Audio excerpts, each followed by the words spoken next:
दोस्तों, आज अपन मेवाड़ के इतिहास का पार्ट नंबर 2 शुरू करने वाले हैं। तो दोस्तों, इससे इम्पोर्टेंट क्वेश्चन हमने पार्ट 1 में कवर किए थे और उसके बाद और इम्पोर्टेंट क्वेश्चन जो मेवाड़ के इतिहास से संबंधित पार्ट 2 में हम कवर करने वाले हैं। तो दोस्तों, चलते हैं बिना समय वेस्ट किए हुए। किस शासक ने एकलिंग जी के मंदिर का जीर्णोद्धार करवाया था? दोस्तों, क्वेश्चन नंबर 1 है, किस शासक ने एकलिंग जी के मंदिर का जीर्णोद्धार करवाया था? दोस्तों, ये क्वेश्चन आपको बहुत ही उपयोगी होने वाले हैं आगामी परीक्षाओं में। तो इसका आंसर होने वाला है दोस्तों रायमल। ठीक है, रायमल ने एकलिंग जी के मंदिर का निर्माण जीर्णोद्धार करवाया। दोस्तों, आपको पता है कि निर्माण तो इनका बप्पा रावल ने करवाया था और इसका जीर्णोद्धार रायमल ने करवाया था। उसके अलावा अन्य शासकों के बारे में थोड़ी जानकारी देख लेते हैं, जो इंपॉर्टेंट फैक्ट्स, क्योंकि दोस्तों मैंने क्वेश्चनों के माध्यम से अधिक थ्योरी आपको कवर करवाने की लिए क्लास बनाई है, जिसमें आप एक लिमिटेड क्वेश्चन के माध्यम से अधिक थ्योरी जो एक परीक्षाओं के लिए इम्पोर्टेंट है वो यहाँ कवर कर पाएंगे और परीक्षा में अधिक से अधिक सफलता प्राप्त करें, ऐसा कंटेंट मैंने आपको प्रोवाइड करने के लिए तैयार किया है। तो दोस्तों, अगर आपने अभी तक हमारे चैनल को सब्सक्राइब नहीं किया तो सब्सक्राइब करें। चलते दोस्तों अन्य फैक्ट्स पर। तो दोस्तों, पृथ्वीराज चौहान, ठीक है, उदय सिंह या उदय, इसके बारे में अपने पता था कि मेवाड़ा का पितरंता है। उसके बाद में रायमिल ने एकलिंग जी के मंदिर का जीर्णोद्धार करवाया। उसके बाद में पढ़ते दोस्तों पृथ्वीराज चौहान, इसे उड़न राजकुमार भी कहा जाता है दोस्तों, और इसने रानी ताराबाई के नाम पर, जिसके रानी ताराबाई के नाम पर जो अजय मेरु दुर्ग था उसका नाम तारागढ़ दुर्ग कर दिया था दोस्तों। और तीसरी बात इसके लिए इम्पोर्टेंट है कि 12 खंभों की छतरी इसकी जो कुंभलगढ़ में बनी हुई है, पृथ्वीराज चौहान की छतरी कुंभलगढ़ में बनी हुई जो 12 खंभों की है। उसके बाद में चलते दोस्तों नेक्स्ट, विक्रमादित्य दोस्तों, इसके टाइम पे बहादुर शाह ने आक्रमण किया था और चित्तौड़ का दूसरा शाखा हुआ था 1535 ईस्वी में। दोस्तों, विक्रमादित्य के समय बहादुर शाह ने आक्रमण किया था और चित्तौड़ का दूसरा शाखा हुआ था 1535 में, और कर्मावती व भाग सिंह के नेतृत्व में दोस्तों। तो उसके बाद हम चलते दोस्तों नेक्स्ट क्वेश्चन नंबर 2 पर। अफगानों की अधीनता स्वीकार करने वाला मेवाड़ का प्रथम शासक था। दोस्तों, ये इंपॉर्टेंट क्वेश्चन है। अफगानों की अधीनता स्वीकार करने वाला मेवाड़ का प्रथम शासक था। इसका आंसर है दोस्तों उदय सिंह। इसका आंसर दोस्तों उदय सिंह। उसके बाद नेक्स्ट फैक्ट पर चलते हैं अपन। इसने उदयपुर नगर की स्थापना करी, उदय सागर झील का निर्माण करवाया, जिसने पानेड़ा महल की नींव डाली। दोस्तों, जो पानेड़ा महल में आज मतलब उदयपुर के महाराणाओं का राज तिलक होता था, और इनका राज तिलक कौन करते थे? भील। वैसे दोस्तों, मैंने आमेर के इतिहास में आपको बताया था कि आमेर के शासकों का राज तिलक कहाँ होता था, वो होता था कदमी महल में, उसको रामदेव ने बनवाया था, और उनका राज तिलक कौन करते थे? मीणा। वैसे दोस्तों, उदयपुर वालों का राज तिलक होता था पानेड़ा महल में। पानेड़ा महल को उदय सिंह ने बनवाया था और इनका राज तिलक करते थे भील दोस्तों। उसके बाद में उदय सिंह से संबंधित फैक्ट है कि चित्तौड़ का तीसरा शाखा जो 1567 में हुआ था, अकबर द्वारा आक्रमण करने पर किया गया था, ये उदय सिंह के समय ही हुआ था, और जयमल एम फत्ता और रानी फूल कंवर के नेतृत्व में होता। दोस्तों, उदय सिंह की तरफ से जयमल एम फत्ता ने ये लड़ा था दोस्तों। उसके बाद में नेक्स्ट फैक्ट पे चलते हैं अपन, इंपॉर्टेंट पे। क्वेश्चन नंबर 3 आ गया दोस्तों, अकबर ने चित्तौड़ दुर्ग जीतने के बाद किसे सौंपा? दोस्तों, बहुत इंपॉर्टेंट क्वेश्चन है। ऐसे क्वेश्चन आने पर आपको पता ही चल जाएगा कि वास्तव में आरपीएससी क्या पूछने लग गई है आजकल। इसलिए अगर आप आरपीएससी से परीक्षा में बैठने से पहले अगर आरपीएससी की समझ के क्वेश्चनों से रूबरू होना चाहते हैं तो हमारे वीडियो से जुड़े रहे, चैनल को सब्सक्राइब करें और आगामी वीडियो को देखें। उसके बाद में आपको अपने आप अनुभूत होने लग जाएगा कि वाकई में क्वेश्चनों के कंटेंट में दम है। इसलिए दोस्तों, चलते क्वेश्चन नंबर 1, अकबर ने चित्तौड़ दुर्ग जीतने के बाद किसे सौंपा? तो दोस्तों, इसका आंसर है दोस्तों आसफ खान को। बहुत इंपॉर्टेंट है दोस्तों, ऐसे क्वेश्चन बहुत कम देखे जाते हैं, लेकिन परीक्षाओं में आने पर सिर चकरा जाता है ना। आसफ खान, अकबर ने चित्तौड़ दुर्ग जीतने के बाद किसे सौंपा? आसफ खान को। अब उसके बारे में अन्य फैक्ट भी देखते हैं दोस्तों। ये दुर्ग सौंपने वाले से रिलेटेड जितने भी है क्वेश्चन से जो कन्फ्यूजन करते हैं उनको मैंने क्लियर किया है दोस्तों। मेहतर खान को, आसफ खान को अकबर ने सौंपा था चित्तौड़ का दुर्ग, और मेहतर खान को रणथंभौर का किला जीतने के बाद सौंपा था। मेहतर खान को कौन सा? रणथंभौर का। किसने? अकबर ने। और उसके बाद में नेक्स्ट वाले हैं वो अलाउद्दीन ने सौंपा था दोस्तों। अलाउद्दीन ने सिवाना दुर्ग को जीतकर, सिवाना किसको सौंपा? कमालुद्दीन को। और सिवाना का नाम क्या कर दिया? खैराबाद। जबकि चित्तौड़ का नाम किया था इसने? खिजराबाद। ठीक है दोस्तों, और ये अलाउद्दीन ने चित्तौड़ खिजर खां को सौंपा और उसका नाम खिजराबाद कर दिया। ये नीचे वाले दोनों अलाउद्दीन के दोस्तों, ऊपर वाले दोनों हैं अकबर के। ये आपको अच्छे तरीके से याद होना चाहिए ताकि आपकी कोई कन्फ्यूजन नहीं रहने वाला दोस्तों।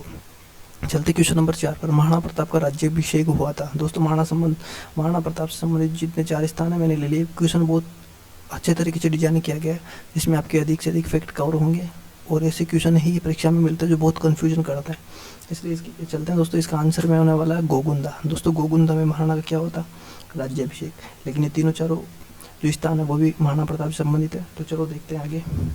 बादल महल। बादल महल में महाराणा प्रताप का जन्म हुआ था दोस्तों 9 मई 1540 को, ठीक है, ज्येष्ठ शुद्धि तृतीया, विक्रम संवत 1597। ठीक है दोस्तों, हो सकता है हिंदी में पूछ लिया जाए कभी, तो कर सकते हैं वैसे, हालांकि पूछा नहीं जाता है। 9 मई 1540 को ही हुआ था, है ना। इंपॉर्टेंट यही है कि इनका जन्म हुआ था बादल महल में, और ये बादल महल कुंभलगढ़ दुर्ग में स्थित है। और इनके बचपन का नाम था कीका दोस्तों। उसके बाद में देखते हैं गोगुंदा। गोगुंदा दोस्तों 28 फरवरी 1572 को इनका राज्याभिषेक हुआ था। कहाँ हुआ था राज्याभिषेक? कहाँ हुआ था? गोगुंदा में। और बादल महल में इनका जन्म हुआ था। ठीक है दोस्तों, उसके बाद में कुंभलगढ़। कुंभलगढ़ में प्रताप ने हल्दी घाटी युद्ध की योजना बनाई थी दोस्तों। और बांडोली। बांडोली में आपको पता ही है कि महाराणा प्रताप की 8 खंभों की छतरी है। कहाँ है? बांडोली में महाराणा प्रताप की 8 खंभों की छतरी। और अभी थोड़ी देर पहले पृथ्वीराज चौहान की छतरी बताई थी मैंने 12 खंभों की। कहाँ है वो कमेंट करें, ठीक है, अगर आपको याद है तो। चलते हैं नेक्स्ट क्वेश्चन नंबर 4 पर। अभी तक अगर आपने हमारे चैनल को सब्सक्राइब नहीं किया है तो चैनल को सब्सक्राइब करें और हमारे साथ बने रहे, हमें सपोर्ट करें, ताकि ये कंटेंट बनाने के लिए हमें मोटिवेशन मिलता है। दोस्तों बहुत इंपॉर्टेंट क्वेश्चन है। महाराणा प्रताप के सेनापति का नाम क्या था? दोस्तों हल्दी घाटी युद्ध से रिलेटेड पूछा, ब्रैकेट में डाल दिया मैंने, क्योंकि कई बार एग्जामिनर मतलब कन्फ्यूजन कर देता है छोटा सा ट्रिक वो डालने, शब्द डालने से। इस क्वेश्चन का मतलब फोकस हल्दी घाटी युद्ध पे हो चुका है। तो दोस्तों महाराणा प्रताप के सेनापति का नाम क्या था हल्दी घाटी युद्ध में? आंसर करेंगे इसका आंसर दोस्तों हकीम का सूरी। अब आपको ऊपर वाले दोनों ऑप्शन सेम दिख रहेंगे, हसन का मेवाती। तो आपका कन्फ्यूजन दूर करता हूँ, हसन का मेवाती था कुंभा का, जिसका सांगा का। दोस्तों हसन का मेवाती राणा सांगा का सेनापति था खानवा के युद्ध में, ठीक है। और हल्दी घाटी युद्ध में महाराणा प्रताप का हकीम का सूरी। तो ये दोनों ऑप्शन जैसे ही पास में आते हैं तो दिमाग में कन्फ्यूजन हो लगता है, इसलिए दोस्तों आपको इनको यहीं क्लियर कर लेना है। हसन का मेवाती, ठीक है, राणा सांगा, हसन का राणा सांगा खानवा के युद्ध में, हकीम खां सूरी महाराणा प्रताप हल्दी घाटी युद्ध में। उसके बाद में नीचे के जो दोनों ऑप्शन नंबर सी है दोस्तों, हकीम का सूरी का मकबरा खमनोर में बना हुआ है। ये एक एक्स्ट्रा इन्फॉर्मेशन जो आपको पता होनी चाहिए, पूछ ले तो। हकीम का सूरी का मकबरा कहाँ बना हुआ है? खमनोर में। हकीम का सूरी से रिलेटेड ये इन्फॉर्मेशन है जो एग्जाम में पूछी जा सकती है, ठीक है। हकीम का सूरी महाराणा प्रताप का सेनापति था हल्दी घाटी युद्ध में। हसन का मेवाती राणा सांगा का सेनापति था खानवा के युद्ध में। और दोस्तों हकीम का सूरी का जो मकबरा बना हुआ है वो खमनोर में बना हुआ है। उसके बाद में नेक्स्ट में चलते हैं गजराज, गजमुख और रण मंदिर। ये दोस्तों मुगलों के हाथी थे हल्दी घाटी युद्ध में, ठीक है। गजराज, गजमुख और रण मंदिर। गजराज, गजमुख और रण मंदिर हल्दी घाटी युद्ध में मुगलों के हाथी थे। अब हो सकता है दोस्तों इन ऑप्शनों के साथ महाराणा प्रताप के हाथी का नाम मिलाकर पूछ लिया जाए कि कौन सा महाराणा प्रताप का है या नहीं है। तो इसके लास्ट में नेक्स्ट में मैंने दिया है हल्दी घाटी युद्ध में प्रताप के हाथी। तो दोस्तों क्वेश्चनों की डिजाइन इसलिए कि इससे आपको अधिक से अधिक थ्योरी कवर हो रही है और फैक्ट टू फैक्ट हर एक जो शब्द है उसमें क्वेश्चन है। इसलिए दोस्तों ये आपके लिए बहुत ही इंपॉर्टेंट सीरीज होने वाली है और ये सीरीज आगे तक चलती रहेगी, आपकी परीक्षाओं के लिए बहुत ही महत्वपूर्ण है। तो हमारे चैनल को सब्सक्राइब करें, शेयर करें और हमारे साथ जुड़े रहें। चलते दोस्तों नेक्स्ट क्वेश्चन नंबर। अभी हल्दी घाटी युद्ध में प्रताप का घोड़े का नाम चेतक था। दोस्तों देखो इधर एक ही स्लाइड पे आपको कितनी सारी इन्फॉर्मेशन मिल गई है। हल्दी घाटी युद्ध में, हल्दी घाटी युद्ध से रिलेटेड अधिकांश जानकारी मैंने एक स्लाइड में कवर कर दी है, ठीक है। हल्दी घाटी युद्ध में प्रताप के घोड़े का नाम चेतक था और चेतक की छतरी बालीचा राजसमंद में, ठीक है। उससे पहले बांडोली में किसकी छतरी है? महाराणा प्रताप की। और बालीचा में किसकी छतरी है? महाराणा प्रताप के घोड़े चेतक की, ठीक है। चलते नेक्स्ट क्वेश्चन नंबर 6। दोस्तों मेवाड़ का मैराथन कहा जाता है। दोस्तों ये ऐसा ही ऑप्शन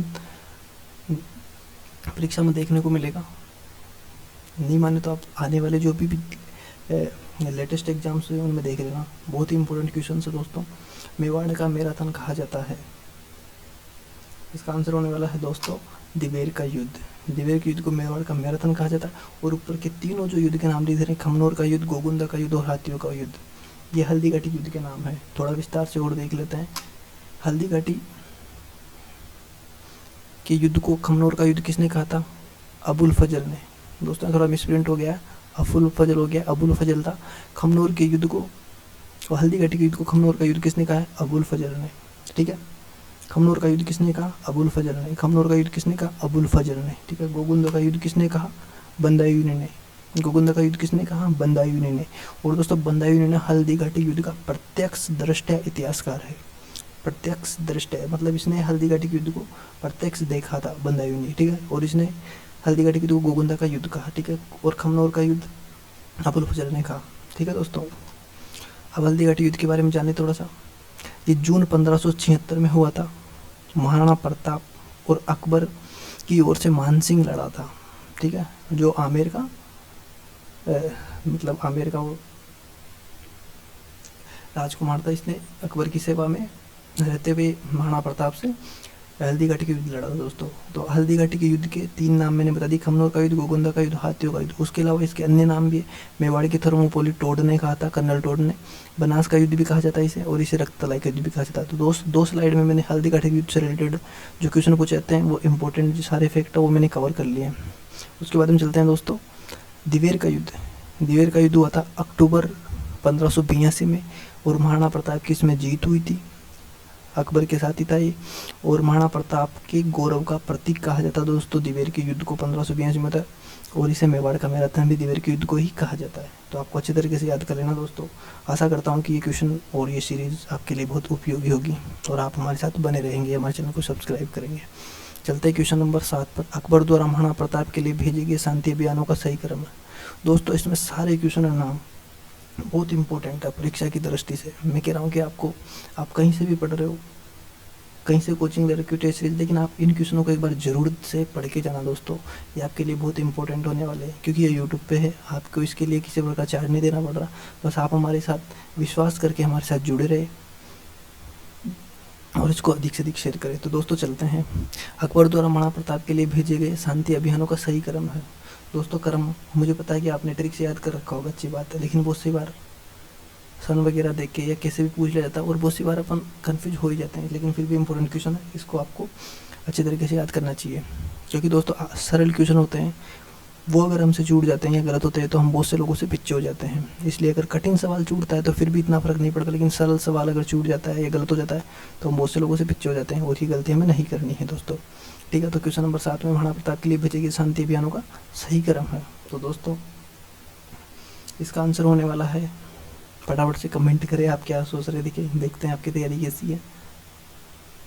इसका आंसर है दोस्तों ऑप्शन नंबर डी। जलाल का कोरची आया था पहले, उसके बाद में मान सिंह को भेजा, फिर भगवंत दास को भेजा और फिर टोडरमल को भेजा, लेकिन महाराणा प्रताप शांति समझौते के लिए तैयार नहीं हुए, ठीक है। चलते हैं नेक्स्ट, अभी इनका थोड़ा विस्तार से देख लेते हैं दोस्तों।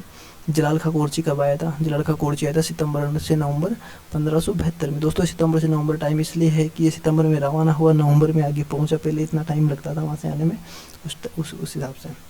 तो सितंबर से नवंबर के मध्य 1572 में, यानी कि आप 1572 में याद रखें, लेकिन मैं तो ये कहूँगी जो आरपीसी का ट्रेंड उस हिसाब से सितंबर से नवंबर, ये भी आप याद रखें, ठीक है। 1572 जलाल खा कोरची। उसके बाद में है मान सिंह। दोस्तों मान सिंह हो गया है, इसको मान सिंह करे, मान सिंह जून 1573। उसके बाद में भगवंत दास सितंबर अक्टूबर 1573, और टोडरमल ये दिसंबर 1573 में दोस्तों। टोडरमल है दिसंबर 1573 में। तो दोस्तों चलते हैं क्वेश्चन नंबर 8 पर। अगर अभी तक आपने हमारे चैनल को सब्सक्राइब नहीं किया है तो दोस्तों चैनल को सब्सक्राइब करें। क्वेश्चन नंबर 8 में आलगुमान किस शासक के हाथी का नाम था या किस शासक का हाथी था? दोस्तों इंपॉर्टेंट क्वेश्चन है, आलगुमान किस शासक का? अभी तक मैंने बहुत सारे हाथी आपको बताए, लेकिन आलगुमान का नाम उसमें नहीं आया था। आलगुमान किस शासक का हाथी था? दोस्तों इसका आंसर होने वाला है अमर सिंह। इसका आंसर है दोस्तों अमर सिंह का हाथी था आलगुमान। उसके अलावा अन्य फैक्ट पढ़ते हैं। महाराणा प्रताप के हाथी का नाम था राम प्रसादी लूणा, घोड़े का नाम था चेतक, गजमुख गजराज, ये मुगलों के हाथी थे। उसके बाद में देखते हैं दोस्तों नेक्स्ट फैक्ट। अमर सिंह ने मेवाड़ मुगल संधि करी थी 5 फरवरी 1615 को, ठीक है। किस किस के साथ? अमर सिंह एम जहांगीर के साथ, ठीक है। उसके बाद में चलते हैं नेक्स्ट करण सिंह। दोस्तों करण सिंह मेवाड़ का शासक था जो राज्याभिषेक के दिन प्रतिवर्ष, मतलब उसका राज्याभिषेक का जो दिन था जो प्रतिवर्ष आता था, वो चांदी का तुला दान करता था दोस्तों। बस यही फैक्ट इसके लिए इंपॉर्टेंट। और बाकी नेक्स्ट चलते हैं। हाड़ में प्रथम छत्री दोस्तों अमर सिंह की है। उसके बाद से सभी मेवाड़ के राजाओं की छत्री हाड़ में स्थापित हुई है, लेकिन सबसे प्रथम छत्री जो हाड़ में वो अमर सिंह की है। इंपॉर्टेंट फैक्ट दोस्तों याद कर लेना चाहिए। क्योंकि मैंने इसके अंदर सारे इफेक्ट इंपॉर्टेंट ही लिए हैं, अनावश्यक जो चीज़ें थी उनको मैंने निकाल दी, वो मेरा तो मैंने कर लिया। आपको ये जो भी स्लाइड पे सारी चीज़ें दिख रही है, आपको डिट्टो ऐसे कैसे आपको उनको याद करना है दोस्तों। ठीक है, चलते हैं नेक्स्ट आगे। राज सिंह दोस्तों, राज सिंह की भी एक इम्पोर्टेंट शासक है, इसके बारे में कुछ चीज़ें जो मैं इकट्ठी करी दिखाता हूँ। इसकी उपाधि विजय कटकातु, विजय कटकातु इसकी उपाधि दोस्तों याद कर लेना। राज सिंह की विजय कटकातु उपाधि एकमात्र मेवाड़ राज सिंह की ही है। टीका दौड़ का आयोजन करवाया इन्होंने, क्या करवाया दोस्तों, टीका दौड़ का आयोजन करवाया। उसके बाद में दोस्तों इसने जो मेवाड़ मुगल संधि हुई थी उसके अंदर चित्तौड़ का मतलब दुर्ग की मरम्मत नहीं करवाने के संधि हुई थी, लेकिन फिर भी इसने चित्तौड़ मरम्मत को पूर्ण करवाया दोस्तों, जो औरंगजेब के विरुद्ध कार्य तय करना। उसके बाद में इसने चारुमती से विवाह कर लिया, उससे भी औरंगजेब विवाह करना चाहता था। उसके बाद में दोस्तों राज सिंह ने राजसमंद झील का निर्माण करवाया। राजसमंद झील के किनारे राज प्रशस्ति लगी हुई है, जो विश्व की सबसे बड़ी प्रशस्ति है, उसमें मेवाड़ का इतिहास है। ठीक है, इसलिए दोस्तों जो इस स्लाइड में इंपॉर्टेंट चीज़ें वो मैंने बताई। उसके बाद में राज सिंह की पत्नी थी दोस्तों राम रसदे, इसने जया नामक बावड़ी बनाई थी, उसका वर्तमान नाम है त्रिमुखी बावड़ी। तो दोस्तों त्रिमुखी बावड़ी की किसने बनवाई, बहुत सी बार पूछा गया है एग्जाम में और आगे भी पूछा जा सकता है, इसलिए आपको याद रखे राम रसदे। ठीक है, जो राज सिंह की पत्नी थी मतलब रानी थी, है ना, जया नामक बावड़ी बनवाई थी, लेकिन उसका नाम है त्रिमुखी बावड़ी। ठीक है दोस्तों, नेक्स्ट चलते हैं। आलगुम दोस्तों, शायद ये स्लाइड डबल हो गई है। हाँ, उसके बाद हम चलते 10वां, हाड़ी रानी का स्मारक कहाँ है दोस्तों। तो दोस्तों इंपॉर्टेंट क्वेश्चन, हाड़ी रानी का स्मारक कहाँ है। हाड़ी रानी आपको पता ही है, इसका नाम सला कंवर है। तो दोस्तों इसका स्मारक है दोस्तों सलूम्बर में। ठीक है, अब बूंदी में क्या है दोस्तों, बूंदी के दो संग्राम सिंह की पुत्री थी दोस्तों ये सला कंवर, बूंदी के संग्राम सिंह की पुत्री थी, और सलूम्बर में इसका क्या है स्मारक बना हुआ है। ठीक है, और सलूम्बर में रतन सिंह चूड़ाव से इसका विवाह हुआ था।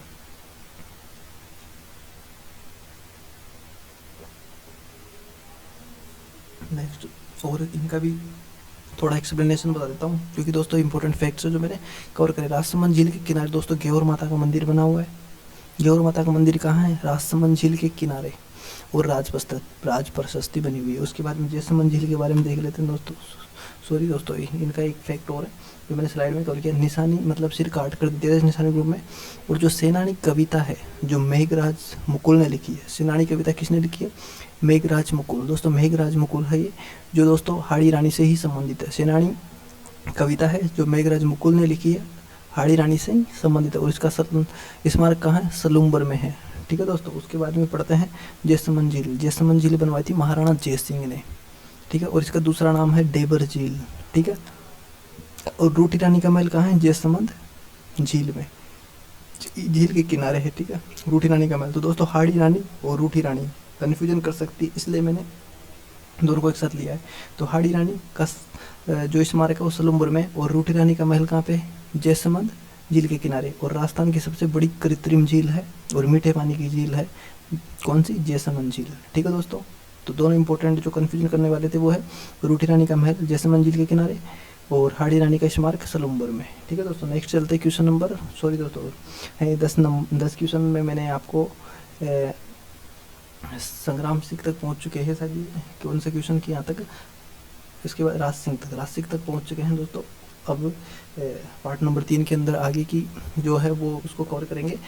तो आशा करता हूँ कि आपको हमारे द्वारा बनाई गई ये प्रश्न उत्तर सीरीज पसंद आई होगी दोस्तों। इसमें सारे क्वेश्चन बहुत इंपॉर्टेंट है, आप नहीं मानो तो पुराने जो क्वेश्चन पेपर्स हैं उनको उठा के देखना, अधिकांश मिल जाएंगे। लेकिन दोस्तों मैंने पुराने क्वेश्चनों के हिसाब से तैयार नहीं किया गया, इसको बहुत मेहनत से तैयार किया गया है, ताकि हर एक फैक्ट का एक्सप्लेन दिया है, ताकि वहीं से आपकी थोड़ी कवर हो जाए, आपको कोई किताब पढ़ने की जरूरत नहीं पड़े वनडे एग्जाम के लिए। दोस्तों RS मेंस के अलावा सभी एग्जाम में बहुत इंपॉर्टेंट है। मेंस के लिए थोड़ा विस्तार से हम अलग सीरीज लाएंगे प्री के एग्जाम के बाद में। ठीक है दोस्तों, ये भी आपके लिए बहुत इंपॉर्टेंट है। राजस्थान में जो हिस्ट्री से रिलेटेड पूछा जाता है वो ऐसे ही क्वेश्चन आएंगे, 2 4 5 जो भी क्वेश्चन आते हैं। हालांकि और सभी एग्जाम के लिए भी अधिकांश क्वेश्चन भर के आते हैं हिस्ट्री से दोस्तों। CET के अंदर बहुत ही इंपॉर्टेंट सीरीज है, बहुत सारे क्वेश्चन मिले भी हैं दोस्तों, है ना। तो आप देख सकते हो, और आपने हमारे चैनल को सब्सक्राइब नहीं किया तो सब्सक्राइब करें दोस्तों, है ना। और वीडियो को शेयर करें, लाइक करें, अपने दोस्तों तक पहुँचाएँ, ताकि ये परीक्षा उपयोगी कंटेंट है जो हम इतनी मेहनत से बनाए हैं वो उन तक पहुंच पाए, उन्हें भी सफलता मिले। ठीक है दोस्तों, मिलते हैं अगली वीडियो में। मेवाड़ का इतिहास पार्ट नंबर 3। जय हिंद दोस्तों।